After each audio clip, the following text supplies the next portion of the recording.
Merhabalar herkese. Belçika'ya Göç YouTube kanalıma hepiniz hoş geldiniz. Bugün çok değerli bir konuğum var. Psikolog Nur Hanım. Siz de hoş geldiniz. Tabii soyadınızı da söylemek güzel olur. Psikolog Nur Akpınar. Merhabalar, hoş buldum Ayşe Hanım. Nasılsınız? İyi misiniz? Teşekkür ederim, iyiyim. Türkiye'deyim şu an bu yayın kaydedilirken. Biraz dalgalı buralar. Benim ruh halim de öyle ama genel anlamda iyiyim, sağ olun. Siz nasılsınız? Ben de iyiyim. Çok teşekkür ederim. Kitabınızı da bugün bitirdim.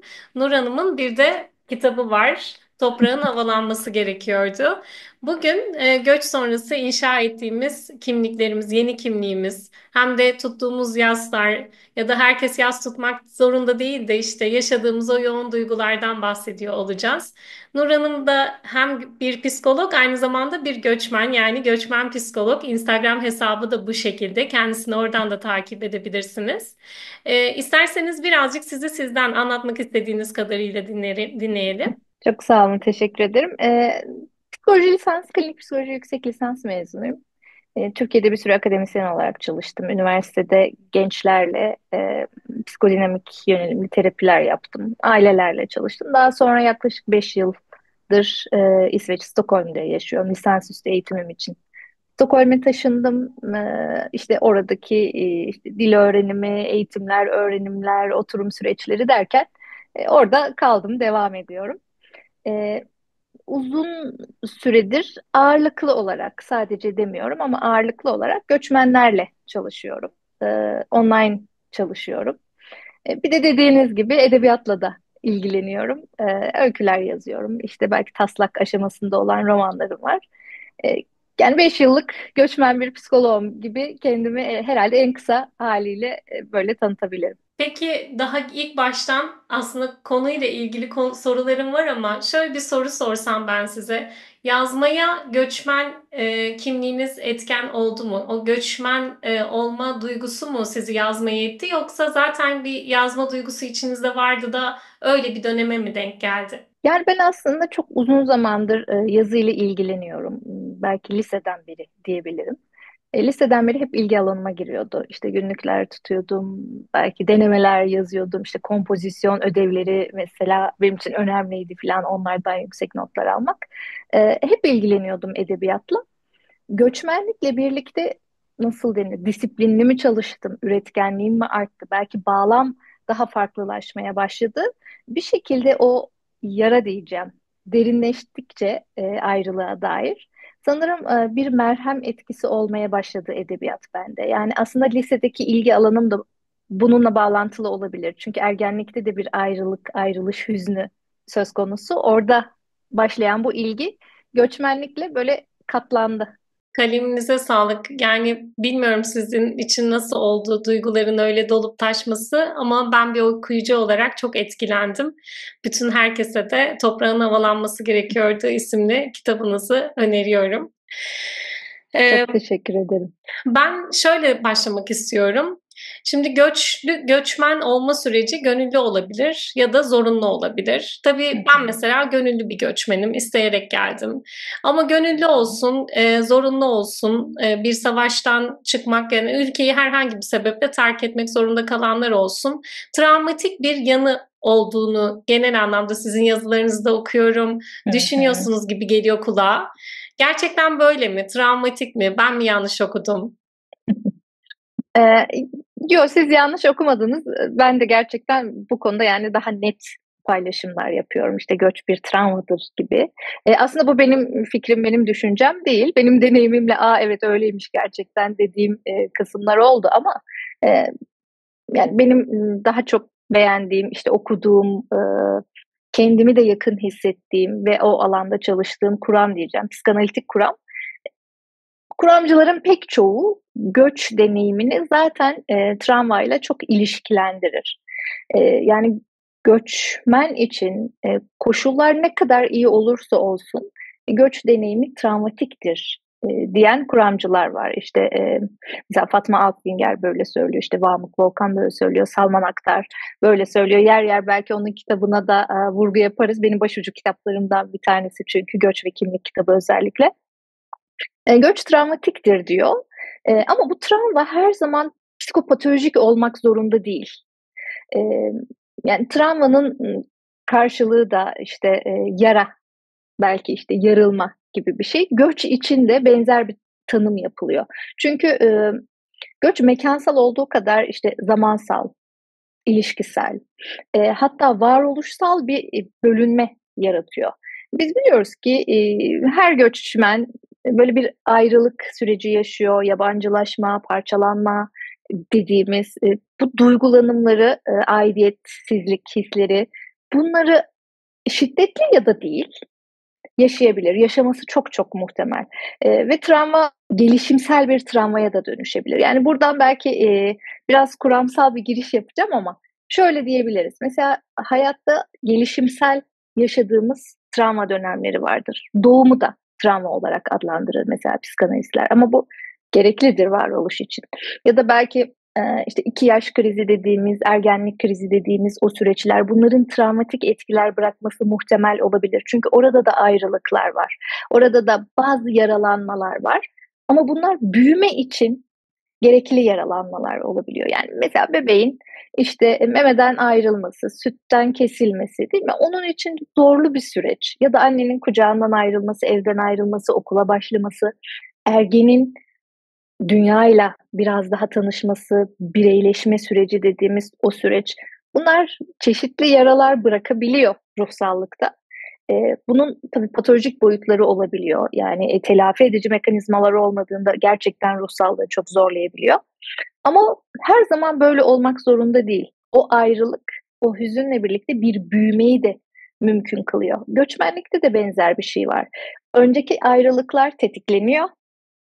Belki nasıl ayrıldık, yani bebeklikte annemizden nasıl ayrıştık, ergenlikte ailemizden nasıl ayrıştık, göçmenlikte de ana vatanımızdan nasıl ayrıldık, nasıl ayrıştık, gittiğimiz yerde neyle karşılandık, nasıl karşılandık. Bütün bunlar travmanın boyutlarını belirliyor diyebiliriz aslında. Yani bu bir psikopatolojiye dönüşecek mi? Bu belki sarılması çok güç bir yaralanma mı olacak? Yoksa büyümemize alan açan bir yara mı olacak? Bu işte bütün bu koşullara bağlı diyebiliriz aslında. O zaman göç aslında yaz sürecini tetiklemek durumunda değil. İlla ki herkes böyle şeyler yaşayacak değil. Ama bunlar önceki yaşamımızla da ilintili. Bazılarımız da özellikle şimdi çok fazla malum YouTuber var. Ben hani özümü yeni taşındığım ülke, her neyse gittiği ülke, orada buldum. Hani hiç geçmişe dair hiçbir şey hatırlamıyorum bile, umursamıyorum bile. Geçmiş orada kaldı, hiç umurumda değil gibi bir tarza da sahip olabiliyor. Tabii YouTuber'lar ben böyle birazcık gönderme yaptım ama özel hayatımızda da karşılaşıyoruz böyle insanlarla. Hı Ben hı. hiç konuşmayalım, duymak bile istemiyorum. Ay politikamı bilmek istemiyorum. Parası, bir ekonomi mi batmış, batsın umurumda değil. Ben Hı yaşayacağım. hı. Mesela bu psikoloji de normal değil sanki. Yani şöyle, herkes için yaz sürecini tetiklemek zorunda mı diye sordunuz ya. Aslında evet, herkes için yaz sürecini tetikler. Ama bu yine patolojik bir yas mı olmak zorunda? Yoksa sağlıklı tutulduğunda yine gelişime alan açan bir yas mı? Oraya da bakabiliriz. Az önce bahsettiğim süreçler var ya, özellikle mesela bireyleşme, birincil bireyleşme dediğimiz işte bebeğin 2 yaş civarı anneden ayrışma süreci olarak tanımlanan o süreçte bir yas süreci vardır. Bebek, bir Nasıl? dakika. Çok özür dilerim. Yani benim hanemde 7 yaşında kızım yaşadığım en büyük yaz süreciydi. Onu söyleyeyim. O geldi gülmeden edemedim. Yani sinirlerim bozulduğundan o gülüş bu arada. Yani benzer bir şey belki siz işte bu tecrübenizden de biliyorsunuz zaten. Çok kolay bir süreç değil bebek için. Bir dakika, anne başka biriymiş. Yani bunlar daha erken dönemlerde oluyor. 2 yaşta değil, başlıyor diyebiliriz. Anne başkaymış, ben başkaymışım. İstediğim zaman onu elde edemiyorum. Her istediğimde her şeyi yanıtlamıyor. Bütün ihtiyaçlarımı gidermiyor. Yani bunların farkındalığıyla birlikte aslında bebek bir yaz süreci yaşıyor. Belki 3 yaş itibariyle işte ödipal dönem dediğimiz, bir dakika, annem ve ben çift değilmişiz. Meğersem babam da varmış. Ve ben üçüncüymüşüm. Bir dakika, benim odam ayrılıyor, yatağım ayrılıyor. Bütün bu farkındalıklarla birlikte, yani bilinç düzeyinde işte bugün konuştuğum gibi bir farkındalık değil ama duygulanım olarak bunu yaşıyor bebek. Ve o yası tutuyor zaten. Yası tutabildiğinde sonraki aşamaya geçmek kolay oluyor. Ya da ergenlikte yas çok doğaldır çünkü çocukluktan çıkış vardır. Çocukluk, her şeyin mümkün olduğu, ebeveynlerin tüm güçlü olduğu, o çocukluk geride kalır ve bir yaz sürecini tetikler. Göçmenlikte de çok benzer bir şey var yani. O kadar çok şeyi geride bırakıyoruz ki doğduğumuz, büyüdüğümüz evi, aileyi, toprakları, kokuları, sesleri, aşina olduğumuz sokakları, kültüre dair pek çok detayları, bütün bunları geride bırakıyor olmak, yani düşündüğümüz, konuştuğumuz dili, bütün bunlar bir yas sürecini tetikler muhakkak. Ama bu sürekli yas ya da patolojik yas gibi bir şeye dönüşmek zorunda değil. Aa, ben neleri kaybettim farkındalığına varmak, işte onarmanın yollarını belki bulmak, bulmaya çalışmak, gelişimsel, daha böyle iyileştirici bir yere götürürken onu reddetmek, yok saymak, baskılamak, eee, belki biraz inkarla ilişkili de olabilir. Yani bahsettiniz ya işte bazı belki YouTuber'lardan, umurumda değil ne olursa olsun. Yani burada tabii kişinin hikayesini bilmeden böyle bir analiz yapmak, doğru değil, bilemeyiz. Neden reddettiğiyle ilgili hiçbir donemiz olmadan hiçbir şey söyleyemeyiz. Olsa da söylemek çok uygun olmaz ama bir yaz sürecini tetiklemesini aslında ayrılığın bekleriz. Eğer hiçbir hüzünlenme yoksa muhtemelen bir bastırma vardır diyebiliriz. Ağzınıza sağlık. Vatan özlemi demişken orada da benim bir sorum vardı. Onunla devam etmek isterim. Vatan özlemi göçmenler için bir bağlantı kurucu nesne olabilir. Peki vatan Hımm. özleminin göçmenlerin uyum sürecine nasıl katkı sağladığını ya da nasıl engellediğini nasıl değerlendirirsiniz? Yani şöyle, belki birazcık bağlantı kurucu nesneden, işte, bağlantı nesnesi, bağlantı fenomenleri nedir burayla ilgili, birazcık bundan bahsedebiliriz. Sonra vatan özlemini bu bağlamda değerlendirebiliriz. Bağlantı nesnesi dediğimiz kaybettiğimiz, kişiye ya da şeye dair bir şeyi, genellikle nesneyi yanımızda tutmak, ondan kopamamakla ilgili olabilir. Mesela, işte, diyelim ki bir gencin, ebeveynlerinden birini kaybetmesi, diyelim, işte, babasını kaybetti. Onun işte cüzdanını hep yanında taşıması, onsuz bir şey yapamaması, yani bir anma olarak belki, yanında taşıması ayrı ama o olmadığında güvende hissedememesi, eksik hissedememesi, işte ondan kopamaması belki, bağlantı nesnesi gibi düşünülebilir ya da bir fenomen olabilir. Yani, diyelim ki, işte, annesiyle her cuma izledikleri bir şey vardı ya da yaptıkları bir ritüel vardı. İşte o kayıptan sonra bunu sürdürüyor. Bu belli bir düzeyde o anma, anıyı yaşatma bağlamında çok iyi olabilir ama onsuz yapamama hâli, o olmadığında bir ihanet ediyormuş hissi belki bu artık ileri düzeyde bir şey. Vatan hasreti de böyle değerlendirilebilir göçmenlerde. Emm, yani bağlantı nesnesi değil ama fenomeni gibi düşünülebilir. Vahmut Volkan da böyle tanımlıyor yani bağlantı fenomeni olarak. Şimdi oraya takılı kaldığımızda ya, şimdi Türkiye örneğinden devam edelim. Ya, Türkiye'de böyleydi. Biz hep böyle yapardık. İşte, emm, Türkiye'de şu müziği dinlerdik, hep o müziği dinlemek. Biz şu yemeği yerdik, hep o yemeği yemek. Yani o kıyafetlerin dışına belki, işte, çıkamamak, eee, sadece Türkiye gündemine, dâhil olmak, işte, oradan kopamamak, belki yeni gidilen yerdeki o, etkileşimleri, yeniliği yakalayamamak. Yani bir yerde takılıp kalmak bu artık, bir sorunsala işaret ediyor olabilir. Ama onun bir alan açması, bir köprü işlevi görmesi, burada iyileştirici bir, fenomen gibi düşünebiliriz. Yani destek sağlıyor. Ne bilelim, mesela diyelim ki, işte, annesinden dinlediği bir masal vardı göçmenin. O masalı çocuklarına aktarması. Bakın ondan kopmuyor ama bu bir köprü işlevi görüyor. Yani onu aktarması olabilir. Ya da Türkiye'de, işte, gündemi takip ediyor. Oraya dair belki bir şeyler yapmaya çalışıyor ama buradaki hayatından da kopmuyor. Eee, mesela belki kendi hayatımdan şöyle bir örnek verebilirim. Yani benim için de, işte, herkeste olduğu, pek çok göçmende olduğu gibi herkeste, aynı şekilde yaşanmıyor elbette ama yani o sıla hasreti bende de vardı. Ve belki bu hasret beni Türkçe daha çok okumaya, Türkçe daha çok dinlemeye, daha çok yazmaya. Ben mesela, çağdaş yazarları daha çok göçten sonra okumaya başladım. Çağdaş Türkçe yazarları. Bir dakika ya, benim memleketimde birileri bir şeyler yazıyor ve ben aslında çok geride kalmışım. Kendi, çağımda yazanları okumuyorum. Farkındalığı ondan sonra geldi. Oraya yöneldim ve o zaman okumaya başladım ve okudukça mesela, ana dilim benim ne kadar güzelmiş, ne kadar kapsayıcıymış, ne kadar güzel ifadeleri varmış. Belki o aşırı haşır neşirlik hâlinde böyle bir, yani bilinç düzeyinde değil ama bilinç dışı o farkındalıkla Türkçeyle daha çok, yani ilişkimi daha derinden kurduğumu hissettim ve bu da beni bir şeyler yazmaya itti muhtemelen. Yani bakın, bir bağlantı fenomeni var ama illa patolojik olmak zorunda değil. Türkçeyi daha çok dinledim, daha çok okudum ve daha çok yazdım. Bu da bir şeye dönüştü. Bir yaradan, belki bir özlemden, hasretten doğan bir şeydi ama mesela bir öykü kitabı çıktı buradan. Dinlediklerim, yani dolduğum yerden taştım, belki hüzünlendiğim yerden taştım, ama bir şeye dönüşebilir. Her zaman bu, bir patolojiye dönüşmek zorunda değil. Merheminizi de kendiniz, ortaya koymuş oldunuz aslında. Biraz öyle oldu galiba. Bir de, ben de müsaadenizle kısa bir şey söylemek isterim. Bizim de göç serüvenimizde eşim biraz önden geldi bizden.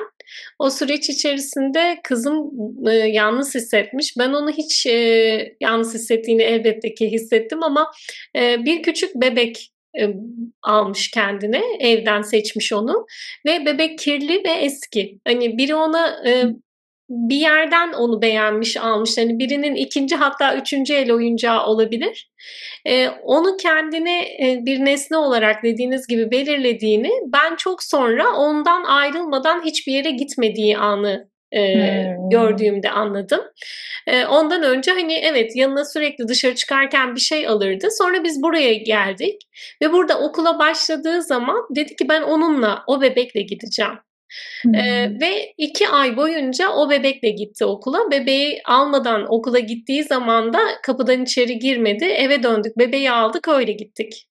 Hımm. Bir zaman sonra kendi isteğiyle gelip bana benim o bebeğe artık ihtiyacım yok dedi.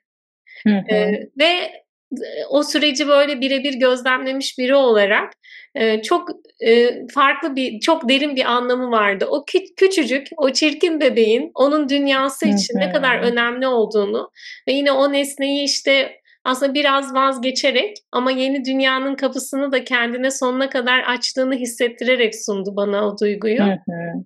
Öyle siz bunu Yani çok anlatırken. Evet, evet, çok güzel tariflediniz. Burada aslında şeyi düşünmek, yani o bebeğin sembolize ettiği bir şey var. Sıla'nın da bizim için, hepimiz için sembolize ettiği bir şey var. Yani Sıla aslında belki de bir harita değil, içimizdeki o hasret, belki de bir pusula. Yani neyle bağlantılı bizim için? Mesela aidiyet duygusuyla mı? Güvenlik ihtiyacıyla mı? Kimlik inşasıyla mı? Bütün bunlarla ilgili, bir anlama geliyor olabilir ve o hasretin, işte, bize yaptırdığı ya da yaptırmadığı şeylerin, ne farkına vararak, yani, ne gibi davranışlara dönüşüyor bu? Bütün bunları fark ettiğimizde aslında o hasreti dönüştürmek de mümkün oluyor. Burada, yine yaşarken kendi içimde, hissettiğim şu da oluyor. Ben böyle bir insanı, bir ortamı, "Ah, ne güzel işim vardı, işte, şöyle konforlu yaşamım vardı, şunun vardı, bunun vardı"dan ziyade, özellikle bugün örneğin, okulda direktörümüz emekli olduğu için onu, uğurlama merasimi vardı. Hımm. Katılabilenler dâhil oldu. Hani, onların şarkıları çok güzel, işte, onların veda ediş tarzı çok güzel. Her şeyini hayranlıkla izledim ve çok takdir ettim. O kültürün içinde olmak, yeni şeyler görmek, mesela, işte, emekli olduğu için ona bizde genelde böyle saat falan alınır, hüzünlü şeyler okunur, hüzünlü Hımm. şarkılar söylenir. Burada bir, tam tersi festival havası vardı ve, her sınıf bir hediye almıştı. Hediyeler de genelde tatille ilişkiliydi. İşte biri sauna almış, biri işte bilmem ne kursu almış. Hani emeklilikten Hımm. sonra her dönem yapacağı bir senelik aktiviteyi Hımm. tamamlamışlar diyebilirim. Bunları izlerken çok mutlu oldum ama yine o sıla hasretiyle birlikte insan şunu düşünüyor, en azından biz öyle düşündük eşimle birbirimize bakıp, yani ülkendeki o müziği, o kültürü de ister istemez arıyor gözleri. Yani Hı eleştirsen hı. bile işin içindeyken yine de diyorsun ki hani benim ülkemde olsa işte daha bir sözünün hepsini bildiğim bir şarkı çalacaktı. Hı Belki ben ona hı. eşlik edecektim. Ha şimdi de bedenimizle eşlik ediyoruz. İşte nakaratı öğretmenler tuttu böyle Hıı. pankart gibi söyleyebilelim diye falan ama galiba hani yuvanda olmak daha farklı. Ne olursa Hı olsun. hı. Hı hı. Muhakkak tabii ki, yani doğduğumuz, büyüdüğümüz ve aşina olduğumuz şeyler, insanlar, sesler, kokular, iklim, bütün bunların, elbette yarattığı bir boşluk duygusu olması çok çok anlamlı ve bunu aramamız da çok normal, bu arayışa girmemiz. Yani hepimiz, çocukken tattığımız bir şeyin benzer tatta olmasını mesela yarattığı yetişkinlikte o heyecanı, "A, aynı şuna benziyor." deriz, değil mi? "Bu koku şuna benziyor." Yani o benzerliği kurarız. O seslerde de benzer bir şey var yani. Bizi götürdüğü bir yer var o benzerliklerin.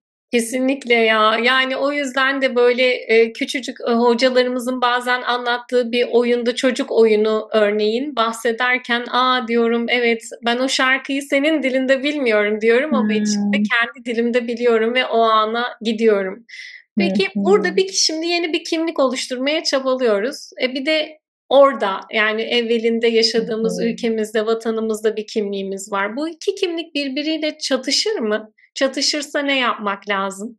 Çatışabilir. Kimlik çatışması yaşamak muhtemel. Yani herkeste illa böyle olur diye bir şey yok, ama olabilir.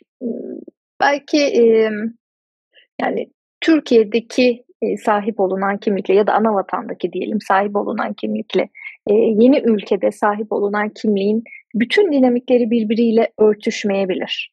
Eee, Hatta diyelim ki, işte, yani, bu kimliğin bir parçası sayılır mı düşünebiliriz ama diyelim ki Türkiye'de, işte, siz, misafire daha ısrarcı davranan, hatta böyle davranması gerektiğine inanan bir ev sahibisiniz. Değil mi? İşte, "Ya, bunu, niye yemiyorsun, niye gelmiyorsun, bak bir tane daha al." Yani, bizi birazcık normalize edilir bunlar, o ısrar hâli.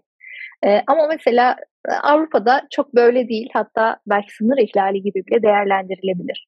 Bir yerde yaptığınız bir davranışı, bir tutumu, benimsediğiniz normal olan bir şeyi başka bir yere taşımak her zaman mümkün olmayabilir. Birini diğer tarafta yaptığınızda bu bir çatışma yaratıyor olabilir. Yani ben, işte, diyelim ki, aslında çok misafirperver biriyim. Bakın kendinizle ilgili tanımınızda değil miyim? Sorgulaması devreye girebilir belki diyelim ki Belçika'da. Hı hı. Bu birbiriyle bakın uyuşmuyor ve bu bir, sanki çatışma yaratıyor gibi görünebiliyor.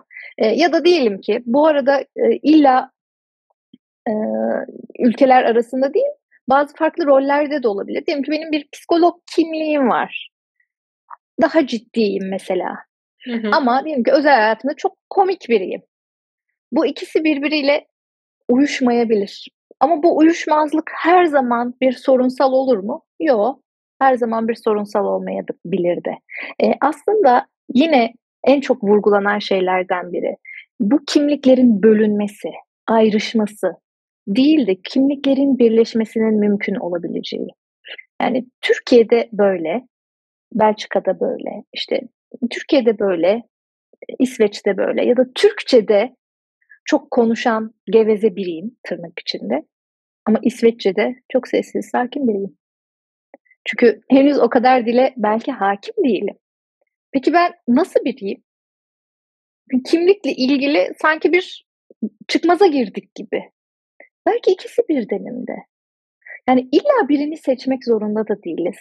Benim, kendi, işte, Instagram sayfamda da paylaştığım, yer yer başka yerlerde de belki verdiğim, seanslarda da çok verdiğim örneklerden biri 40 yama metaforunu çok kullanıyorum.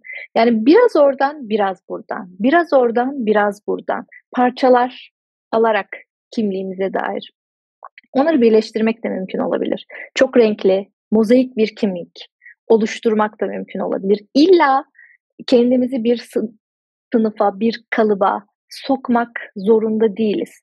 Yani farklı kimlik böyle sabit bir şey değil zaten. Değil, çok dinamik bir şey. Eee, Roller değişiyor. Hâliyle kimliğimizin parçaları da değişip, dönüşüp, yeniden şekillenip, renkleri bazen parlayıp, bazen soluklaşıp, böyle canlı bir şey gibi düşündüğümüzde, onun içinde hareket alanı da sanki daha çoğalıyor gibi. Bir de daha orijinal olmuyor mu Yus? Hı hı. Ben mesela, işte, dediğiniz gibi, hani, kızım için anne kimliğim var ama şu an bir eğitim alıyorum. Orada öğrenci kimliğim var. Hiç 40 yaşında gibi olmuyorum orada. Sanki 7 yaşında çocuk gibi sınava giriyorum. Mesela Türkiye'de en son ünvanım, hani, işte, bıdı bıdı bıdı bıdı yöneticisiydi. Burada mavi yaka bir işe başladım gayet gönül rızamla. Burada da şunu fark ettim, hani, insan bazı şeyleri de böyle atamıyor üstünden. En basit şeye Hımm. bile hemen organize etme hâli. Bazen kendime dışarıdan bakıyorum, diyorum ki, yani, bu senin, şeyinde değil, sorumluluğunda değil ama ne olacak ki yapsan ne olur? Ama o orijinalliğim karşı tarafı güldürüyor, onu fark ediyorum. Hımm. Yani, orijinal bir kimlik olmak da güzel bir şey. Her yerde ya da ben en azından kendi deneyimlerimde böyle yaşadığım zaman, hani, oradakini oraya gidip öğrenciyken anne olursam sanki daha çok çatışıyorum ama o an hangi kimlikteysem onu yaşamak daha kolaylaştırıyor Hı hayatı. hı. Hı hı. Yani, bu esnekliği kendimize verebilmek gerçekten çok kıymetli. Çünkü çok katı olan, eğilmez bükülmez bir şey kırılabilir de sertliklerle karşılaştığında. O yüzden o esnekliği, kendimize de vermek, etrafımızdakilere de hissettirmek aslında hem bizdeki hem ilişkilerimizdeki, yükü alan bir şey gerçekten ve zenginleştiren bir şey de dediğiniz gibi. Yani çoklu kimlik, ikili kimlik ve, işte, mozaik kimlik bir, zenginlikle ilgili. Birçok göçmen eski vatanlarına dair acı tatlı nostaljik bir bağ geliştiriyor. Nostalji Hı hı. göçmenlerin uyum süreçlerine sizce bir engel oluşturuyor mu yoksa tam tersi yardımcı mı oluyor? Bu da benim çoğu zaman aklıma gelen bir soru.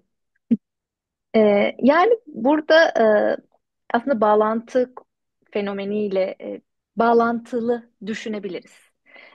Nostalji eğer sadece idealize edilmiş bir geçmişin tekrarı olmaya başlıyorsa, "A, şurası şöyleydi. A, burası böyleydi. Ah, o, işte, eski bayramlar. Ah, o, eee, çocukluğumdaki, işte, davetler." Yani, oradan çıkamama hali varsa maalesef bugün silinmeye başlıyor. Yani eski bayramları anmaktan, eski bayramlara hüzünlenmekten, işte çocukken yediğimiz şeylere, gittiğimiz yerlere, böyle oralara dair o hüzünlü duygulanımlara yer açmaktan, bugüne yer açamamaya başlıyorsak aslında bu bir sorunlu süreç olmaya başlıyor diyebiliriz belki. Ama daha akışkan, yaratıcı bir nostalji varsa, kişi geçmişinden güç alıyorsa, ya işte önceden şu ne güzel şöyle yapardı ya. Acaba ben de bunu yapabilir miyim? Eski bayramlarda şöyle şöyle yapılırdı. Ben de şimdi onu yapabilir miyim? Ya da işte birileriyle bir araya gelmek bak bana ne kadar iyi geliyordu. Bugün acaba öyle bir şey tekrar etmek mümkün mü?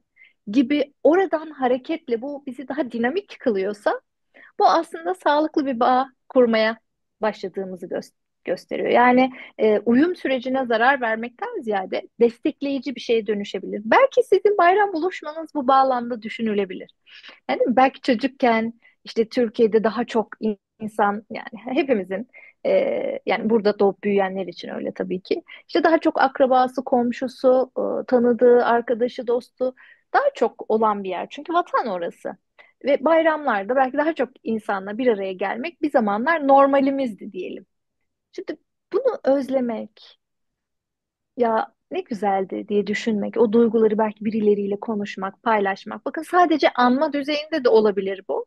Ama o özlemle bir şeye yapmaya karar veriyorsanız ve bunu eyleme geçirebiliyorsanız aslında bu destekleyici oluyor. Yani sizin Belçika'daki bu bayram buluşmanız tam da buna örnek olarak gösterilebilecek bir şey aslında. Yanlış hatırlamıyorsam Didem Madak'ın bir dizisiydi. Yani eskiden kalma bir mendille silinir en yeni gözyaşları diyor.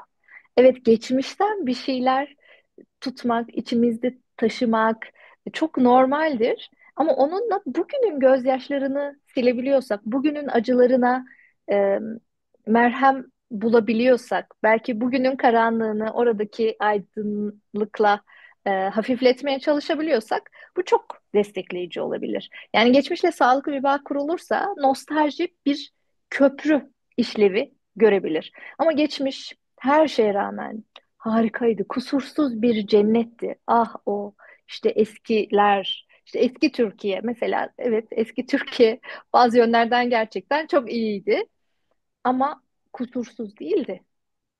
Onu da fark etmek ve bugüne nasıl taşıyabiliriz bu özlemi? Belli ki bu bir ihtiyaç. Yani bir araya gelme ihtiyacı mesela. Yine yani bayramı da geçmişte yaşadığımız ve genellikle herkesin sıklıkla andığı bir örnek olduğu için e, buraya dönüştürmek. Eski bayramlar böyleydi. Demek ki benim birileriyle bir araya gelmeye, sohbet etmeye, bir şeyler yapmaya, belki ikram etmeye, lezzetli bir şeyler yemeye ihtiyacım var. O zaman bunu bir şeye dönüştürebilir miyim? Dönüştürdüğümüzde bu destekleyici olmaya başlıyor. Tadından da yenmiyor. Gerçekten öyle. Benim de müsaadenizle yine size anlatırken hikayelerim hiç bitmiyor. Çok orijinal bir insanla tanışmıştım. Çok butik bir seyahatimiz esnasında. Onun da psikolog olduğunu ama şey demişti, ben psikolojiyi hiç sevmeyen bir psikoloğum. Çok güldürmüştü beni. Sonra okul açmış kendine. Biz dost olduk. E, Ve okulundaki faaliyetlerini aşkla izliyorum da.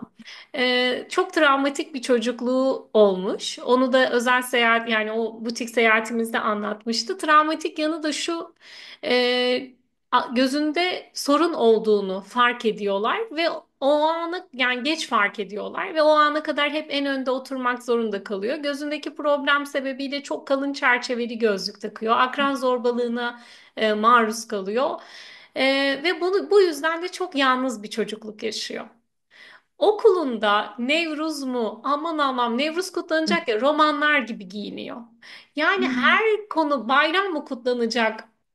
O kadar şenlikli ki yani siz izlerken tekrar çocuk olmak istiyorsunuz.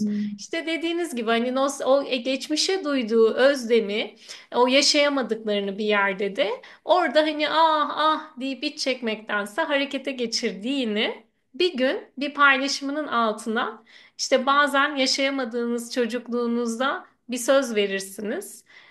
Ve başkaları öyle travmalar yaşamasın diye böyle bir okul açarsınız yazmıştı. Çok dokunmuştu bana. Yani çok hoşuma Hı gitmişti. hı. İyi bir yerden de okunmuştu. Onu da paylaşmak istedim. Hı hı. Evet yani orada da değil mi? Belki kendi çocukluğuna dair bir şeyleri telafi etmeye çalışıyor. Ama bu esnada başkalarına da dokunuyor.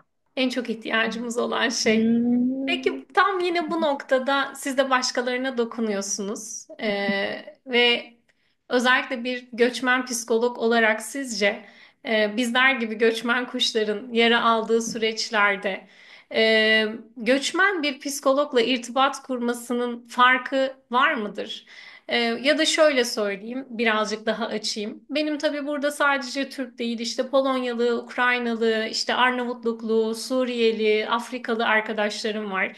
Tabii biz burada bir Türk kolonisi oluşturmuşuz. Online'da da Türkçe terapi alabildiğimiz gibi burada Türk psikologlarımız da var. Ama her ülke insanının geçmişinden buraya gelen ve kendi dilini konuşan bir psikoloğu olmadığı gibi sağlık sigortası da çoğu şeyi karşılayamadığından bazen kendi ana dilinde terapi alamıyor. Bu Hı çok hı. dillilik terapi süreçlerini zorlayıcı etken midir? Ya da işte az önce yine sorduğum ilk açıya bakacak olursak, göçmen bir psikologdan terapi almak daha iyileştirici midir? Ee, Yani daha iyileştirici demek çok katı bir tutum olur. Gerçekten bu hem danışanın ihtiyaçlarına göre hem terapistin yetkinliklerine ve tabii ki aktarımlarına göre, her ikisinde yani aktarımına karşı aktarımına göre çok değişir. Yani kişi terapist seçerken mesela kadın seçebilir, erkek seçebilir. Belki işte non-binary yani cinsiyetini belirtmek istemeyen bir terapist seçebilir. Dünya görüşünü çok açıktan işte belki politik görüşünü çok açıktan belli eden bir terapist seçebileceği gibi e, hiçbir yerde hiçbir şekilde bunu belli etmeyen ya da belki inancını bir terapist seçebilir. Nasıl bunları seçmekle ilgili kişinin bazı kaygıları, bazı yargıları varsa danışanın Göçmenlikte de benzer bir şey söz konusu. Yani ya da mesela daha olgun, daha yaşlı, işte meslekte çok ileri yıllarda olan birisini seçebileceği gibi kimisi gerçekten genç bir terapiste çalışmak da isteyebilir. İşte belki daha özgürlükçü düşünüyor, işte daha dinamik düşünüyor, işte gündemi, günceli daha iyi takip ediyor diye de düşünebilir mesela. Burada önemli olan danışanın ihtiyacını anlamaya çalışmak. Mesela göçmen bir terapistin neden kendisini daha iyi anlayacağını düşünüyor. Sorularına verdiği yanıtlar bize bir şeyler gösterebilir. Evet, gerçekten göçmen bir terapist onu daha iyi anlayabilir ama hiç anlamayabilir de. Göçmenlikle ilgili meselesini belki anlar. Çünkü o da benzer süreçlerden geçtiği için. Ama terapide sadece göç konuşulmuyor. Başka bir konuda hiç tecrübesi olmayabilir. Yani danışanın başka bir meselesiyle ilgili ve onu anlamayabilir. Ama burada zaten bizi sadece e, o derdin muzdaripleri anlar. Yani kaba tabirle Nasrettin Hoca diyor ya, bana eşekten düşmüş birisini çağırın. Her zaman bu böyle olmak zorunda değil. Orada anlamaya çalışan bir terapist de çok iyileştirici olabilir. Zaten kişiye iyi gelen hepimize, yani terapistin yaklaşımında da öyle, romantik ilişkide de öyle, ebeveynlerin yaklaşımında da, arkadaşlarımızda da öyle. Yani belki benim derdimi bilmiyor ve tam olarak anlamıyor ama anlamaya çalışıyor mu?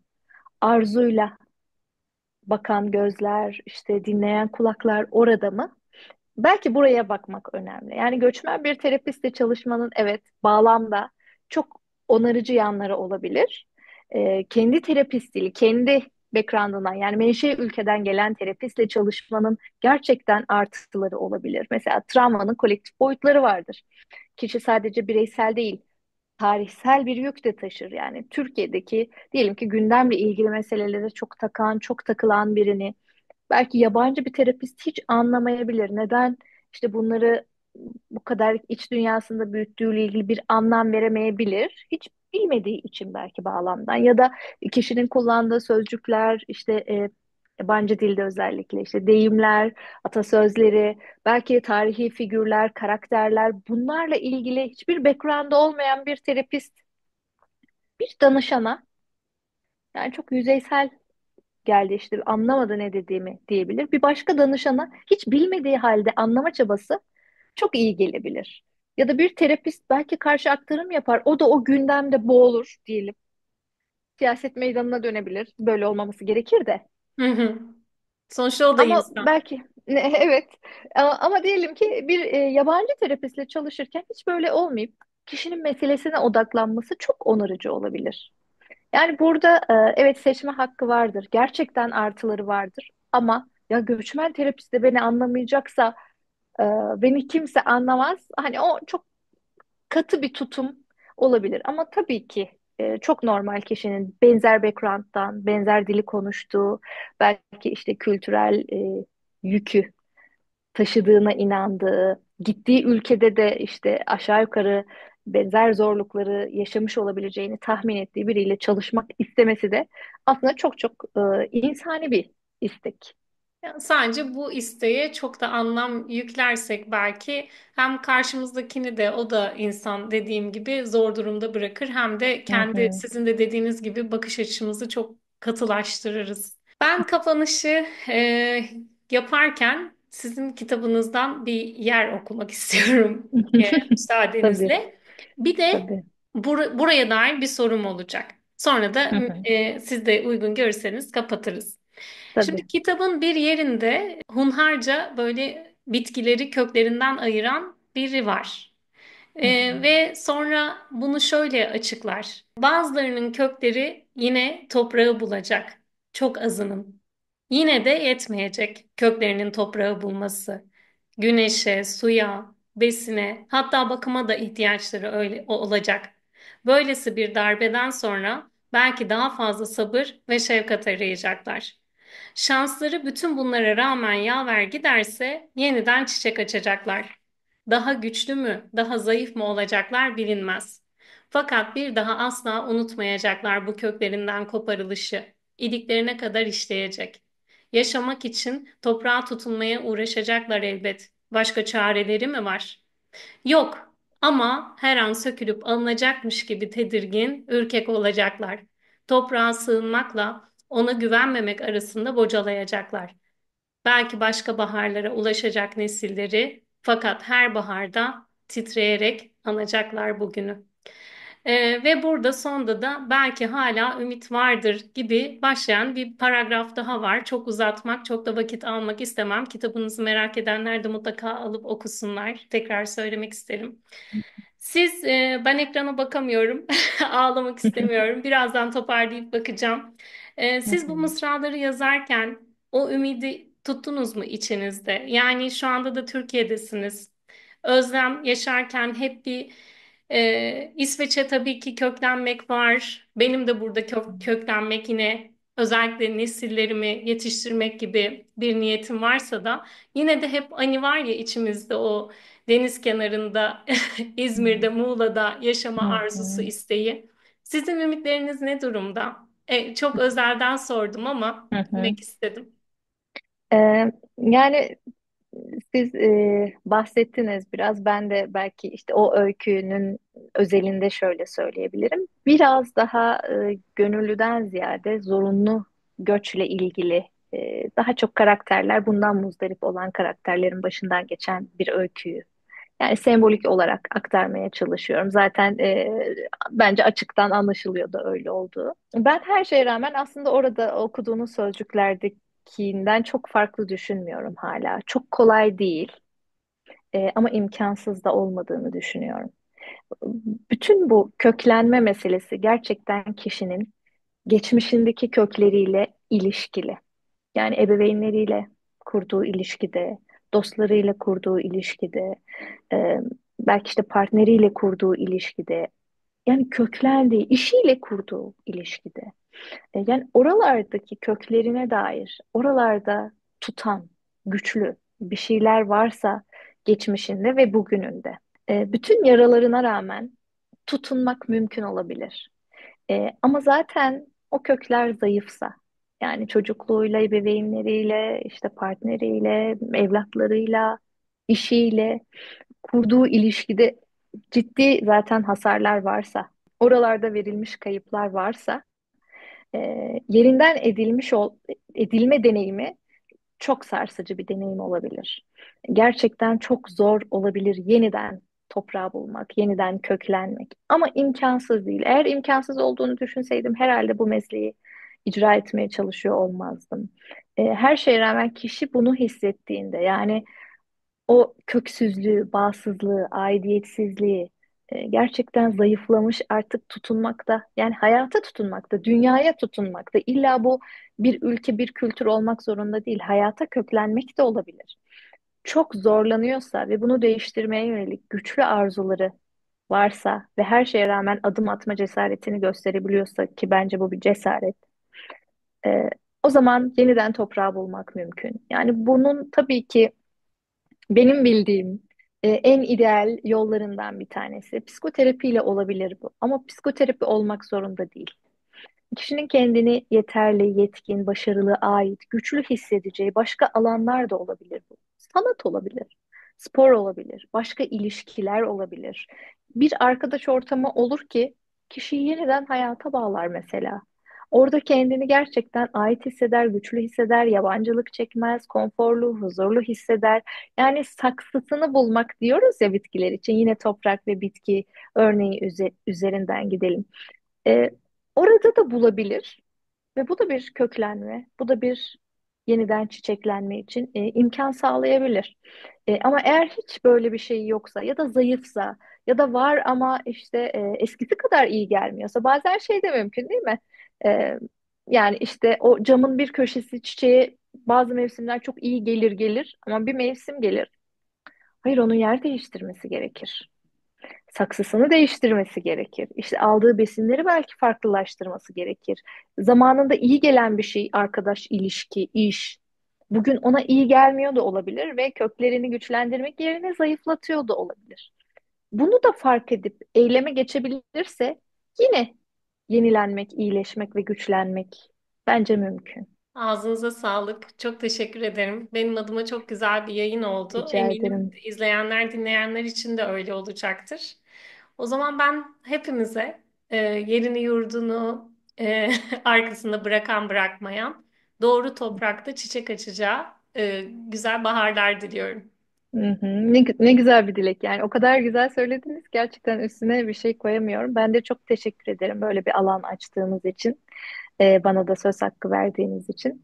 Çok sağ olun. Bir sonraki yayında görüşmek üzere. Sorularınız, yorumlarınız varsa yorumlara bekliyorum. Hoşça kalın. Hoşça kalın.